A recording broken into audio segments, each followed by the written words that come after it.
Hello viewers, welcome to my channel. আজ আমরা পদার্থবিজ্ঞানের ভেক্টর অধ্যায়ের কিছু গুরুত্বপূর্ণ বিষয় নিয়ে আলোচনা করব। সে বিষয়গুলো হলো যে একটা ত্রিভুজের ক্ষেত্রফল নির্ণয় করার জন্য যদি ত্রিভুজের দুটো সন্নিহিত বাহু দেওয়া থাকে তাহলে পরে সেটা ক্ষেত্রফল কিভাবে নির্ণয় করতে হয় এবং সূত্রটা কি সেটা আমরা দেখব। এবং একটা সামান্তরিকের দুইটা সন্নিহিত বাহু দেওয়া থাকতে পারে অথবা দুটা কর্ণের দৈর্ঘ্য দেওয়া থাকতে পারে, সেটা কিভাবে এখন নির্ণয় করতে হয় সেটা এখন আমরা দেখব। তো প্রথমে আমরা যেটা নির্ণয় করব সেটা হচ্ছে একটা ত্রিভুজের ক্ষেত্রফল কিভাবে নির্ণয় করতে হয়। তো মনে করলাম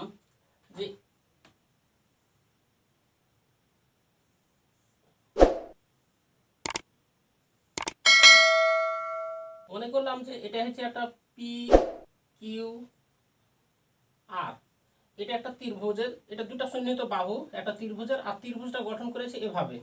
তাহলে পি কিউ আর একটা ত্রিভুজ, এই ত্রিভুজের ক্ষেত্রফল বের করতে হবে। এই ত্রিভুজের এই দুটো বাহু, একটা হচ্ছে পি কিউ বাহু, একটা হচ্ছে পি কিউ বাহু, আর আরেকটা হচ্ছে পি আর। এই বাহু দুটো দেওয়া আছে, দুটো ভেক্টর দিয়ে নির্দেশ করা আছে, এ ভেক্টর এবং বি ভেক্টর, এবং এই ভেক্টর দ্বয়ের মধ্যবর্তী কোণ দেওয়া আছে আলফা। এখন এই ত্রিভুজটার ক্ষেত্রফল কিভাবে বের করতে হবে সেটা এখন আমরা লক্ষ্য করি। তো এই যে পি কিউ, এই বাহুর উপর আর বিন্দু থেকে একটা লম্ব অঙ্কন করব। একটা লম্ব অঙ্কন করলাম, মনে করলাম এই লম্বের দৈর্ঘ্য হয়েছে কত, এইচ, হাইট, উচ্চতা হয়েছে এইচ। তাহলে পরে এই পি কিউ আর এই ত্রিভুজের ক্ষেত্রফল এটা ইকুয়াল টু কত হবে, ভূমি গুণিত উচ্চতা। তাহলে আমরা লিখতে পারি যে ত্রিভুজ ক্ষেত্র কি পি কিউ আর,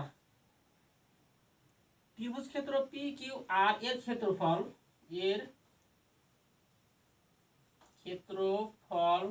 এটা ইকুয়াল টু কত লিখতে পারবো আমরা, এর ক্ষেত্রফলকে আমরা কি দিয়ে প্রকাশ করব, ক্ষেত্রফলটাকে যদি আমরা প্রকাশ করলাম না, আমরা ভাষাতে লিখে রাখলাম। তাহলে পি কিউ আর এই ত্রিভুজের ক্ষেত্রফল এটা ইকুয়াল টু কত লিখবো আমরা, হাফ গুণিত কি লিখবো, ভূমি। এটা হচ্ছে ভূমি গুণিত কি উচ্চতা। তাহলে এটা হচ্ছে ত্রিভুজের ক্ষেত্রফলের সূত্র হচ্ছে হাফ গুণিত ভূমি গুণিত উচ্চতা। এখানে ভূমি কি, ভূমি হচ্ছে এটা, উচ্চতা কি এইচ। তাহলে আমরা লিখতে পারি এখানে হাফ গুণিত ভূমি কি, ভূমি হচ্ছে পি কিউ, তাহলে পি কিউ গুণিত উচ্চতা কত এইচ। এটা এখন আমরা দেখব যে এইচ ইকুয়াল টু কত লেখা যায়। তাহলে পি কিউ ইকুয়াল টু আমরা লিখে দিতে পারবো সরাসরি এ। এখন এইচ ইকুয়াল টু এইচকে আমরা বিতে রূপান্তর করব। এখন আমরা জানি যে যদি এখানে যদি আলফা কোণ তৈরি করে, আর যে পি এখানে মনে করলাম যে এর মধ্যবিন্দু হয়েছে ডি, আমরা একটা দিলাম পি কিউ আর এস দিলাম আমরা, এটা হচ্ছে এস।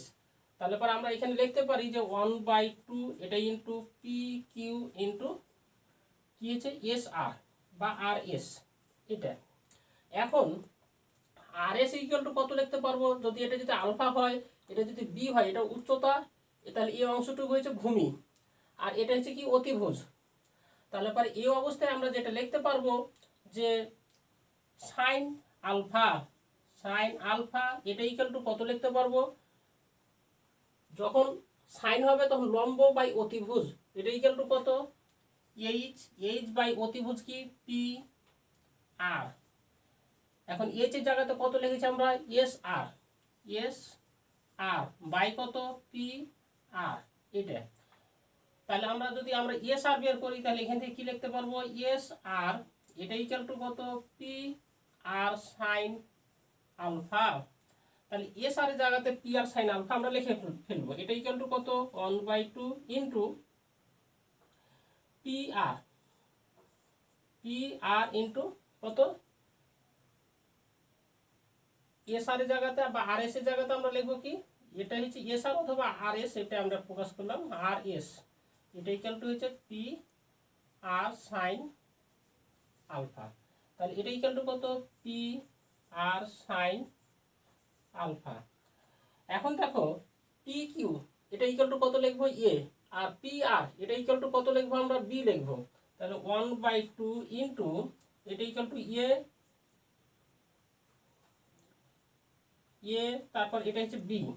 তারপর কি আছে সাইন আলফা, আর এ বি সাইন আলফা এটা ইকুয়াল টু লিখতে পারি আমরা এ ক্রস বি, এটা ইকুয়াল টু লিখবো আমরা কত A vector cross B vector এটা। তাহলে পরে ত্রিভুজের ক্ষেত্রফল যখন আমরা নির্ণয় করব তখন সূত্রটা বা ফর্মুলাটা হচ্ছে এটা, হাফ গুণিত A vector into B vector, অর্থাৎ বাহু দুটা সন্নিহিত যে দুটা বাহু দেওয়া থাকবে এই বাহু দুটার ক্রস গুণ করার পরে তারপর তখন আমরা যখন হাফ দিয়ে ই করবো ভাগ দিব এবং এ দুটা কি করতে হবে মান বের করতে হবে, অর্থাৎ এটা ইকুয়াল টু আমরা লিখতে পারবো 1/2 মান এ cross B,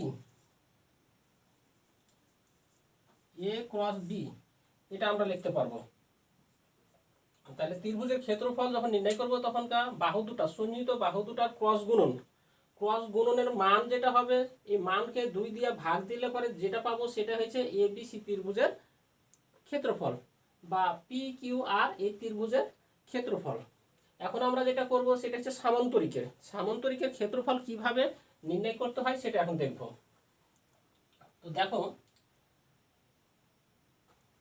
O P R Q এটা একটা সামান্তরিক, এই সামান্তরিকের দুটো সন্নিহিত বাহু হয়েছে ও পি এবং ও কিউ, এই সন্নিহিত বাহু দুটা এ ভেক্টর এবং বি ভেক্টর দ্বারা নির্দেশিত এবং এরা পরস্পর আলফা কোণে ক্রিয়া করতেছে। তো এই সামান্তরিকের ক্ষেত্রফল বের করতে হবে। এখন সামান্তরিকের ক্ষেত্রফল কিভাবে বের করতে হবে সেটা এখন আমরা দেখব। তো এই কিউ বিন্দু থেকে এই ভূমির উপর একটা লম্ব অঙ্কন করব। মনে করলাম এই লম্বটা হচ্ছে কি এইচ, লম্ব অঙ্কন করলাম, লম্ব হচ্ছে এইচ। এখন আমি যেটা বের করব সেটা হচ্ছে কি এই সামান্তরিকের ক্ষেত্রফল। তাহলে কি ও পি আর কিউ সামান্তরিকের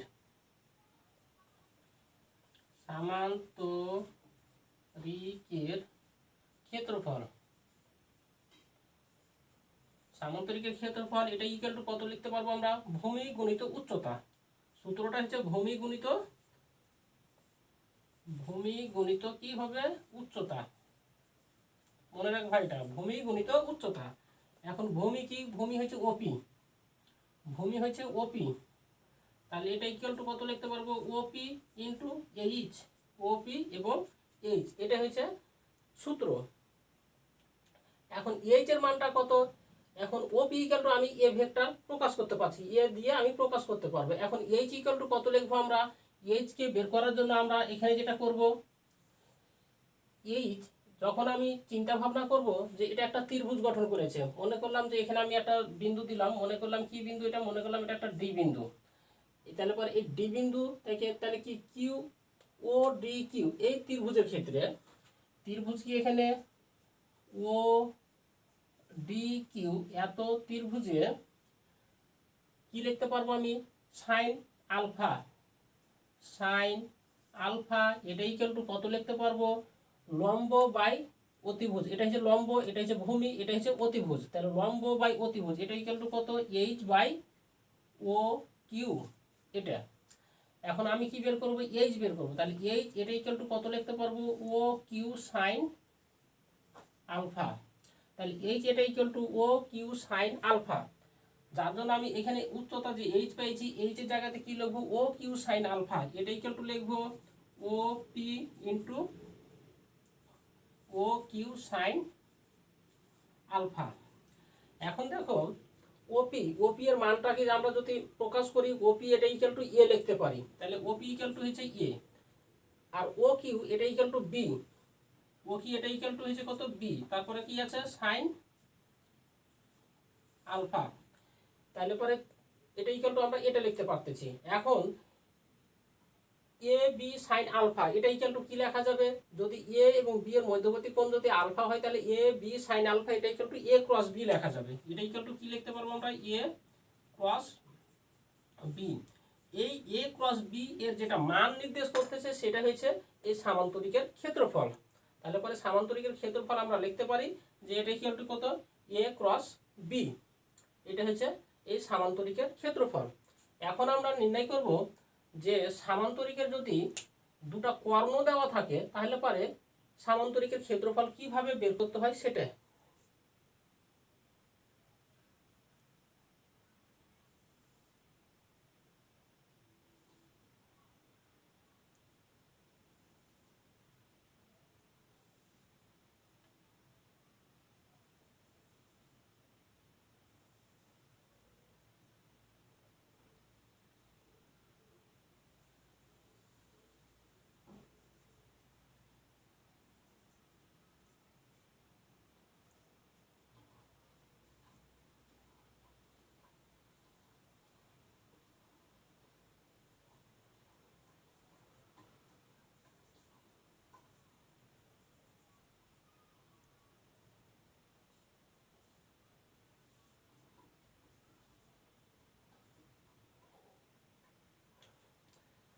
ছবিতে তোমরা লক্ষ্য করো এখানে পি কিউ আর এস একটা সামান্তরিক।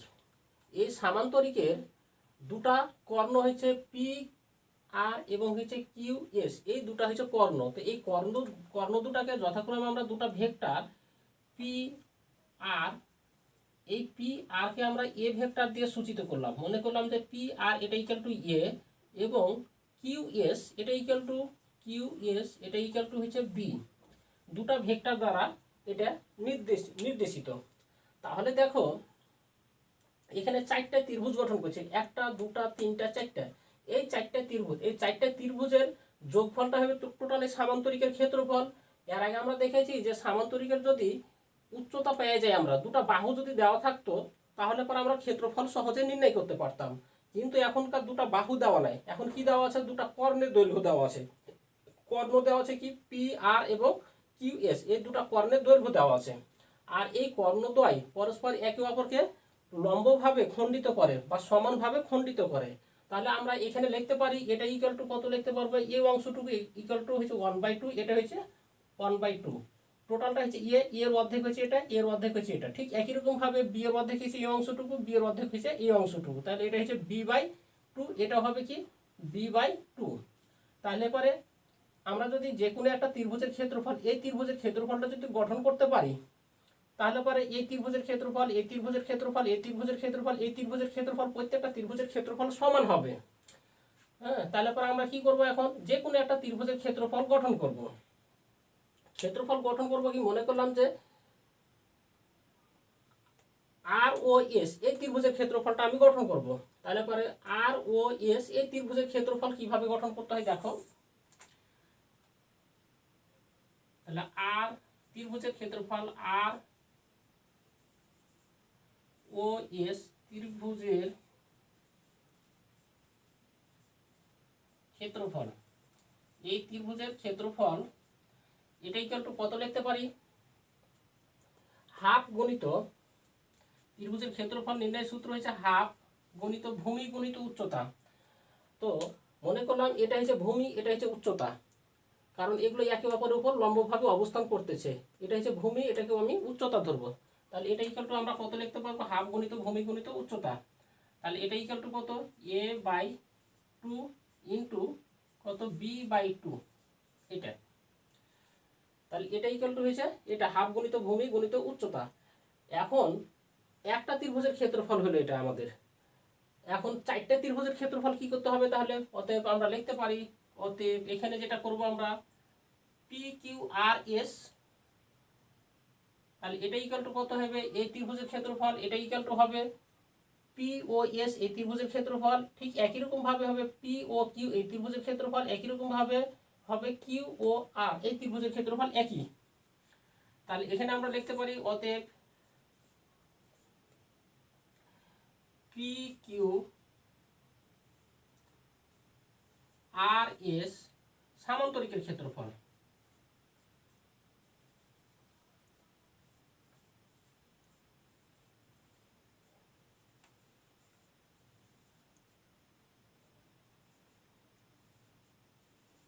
এই সামান্তরিকের ক্ষেত্রফল, এই সামান্তরিকের ক্ষেত্রফল এটা ইকুয়াল টু আমরা লিখতে পারবো কত, এটা ইকুয়াল টু লিখবো আমরা 4 গুণিত 4, চারটা এটা চারটা গুণ হয়েছে, তাহলে 4 গুণিত 1/2 ইন্টু a/2 গুণিত হয়েছে কত b/2, এটা এটা ইকুয়াল টু কত, এটাকে 2 দুগুণা 4, তাহলে এটা লিখবো কি আমরা 4 ইন্টু 1/2 ইন্টু এটাকে আমরা বের করে নিলাম 1/4 ইন্টু কত a ক্রস b, এটা 4 আর 4 কাটে যে কি থাকবে 1/2 ইন্টু কি থাকবে a ক্রস b, এটা থাকবে a ক্রস b, এটা থাকবে। এখন এগুলো যেহেতু ভেক্টর আছে, যার জন্য আমি কি দিব, এখানে ভেক্টর চিহ্ন দিব। এটাও ভেক্টর, এখানেও এটাও ভেক্টর, এগুলা সবই হচ্ছে ভেক্টর। এখন এটা মান a ক্রস b এর যেটা মান, এখানে যেটা আমি মান লিখেছি এই মানটাই এখানে প্রকাশ করতে হবে, অর্থাৎ এটা এইভাবে দিবা তাহলে হবে।